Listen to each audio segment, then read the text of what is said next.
பாட்டி ஒருத்தவங்கள சாட்சியா விசாரிச்சாங்க. அப்ப வக்கீல் வந்து கேட்டிருக்காரு, "பாட்டி உங்கள பத்தி சொல்லுங்க" அப்படின்ன உடனே, "என்னைய பத்தி நான் என்ன சொல்றதுக்கு இருக்கு? உன்னைய பத்தி வேணா நான் சொல்றேன்.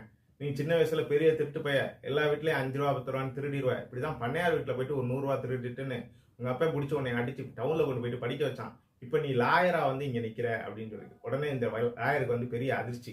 என்ன பாட்டி நம்மள பத்தி கரெக்ட்டா சொல்லுதே அப்படின்னு சொல்லிட்டு சமாளிச்சுட்டு என்ன பண்ணியிருக்காரு, எதிர்த்தரப்பு வக்கீல காமிச்சு, "இவர பத்தி ஏதாவது தெரியுமா உங்களுக்குன்ன" உடனே, "ஏன் இவன பத்தி தெரியாது? இவன் வந்து சரியான பொம்பள பொறுக்கி பைய. சின்ன வயசுல இருந்து ஒரு பொண்ணுங்கள விட மாட்டான்" அப்படின்னு சொன்ன உடனே கோர்ட்டே அதிர்ச்சி ஆகுது. உடனே இவர் வந்து ஜட்ஜ் என்ன பண்ணியிருக்காரு, தன்ட்ட சுத்தியில எடுத்து டேபிள்ல தட்டி, கோர்ட் இன்னும் 1/2 மணி நேரம் கழிச்சு கூடும் அப்படின்னு சொல்லிட்டு எந்திரிச்சு தன்னோட அறைக்கு போயிருக்காரு. அங்க போயிட்டு இந்த 2 லாயரையும் கூப்பிட்டுருக்காரு. கூப்பிட்டு மறுபடியும் கோர்ட் கூடும். அப்ப வந்து இந்த பாட்டி கிட்ட போயிட்டு இந்த ஜட்ஜை பத்தி தெரியுமான்னு கேட்டீங்கன்னா செருப்பு பிஞ்சிரும் அப்படின்னு சொல்லியிருக்காரு.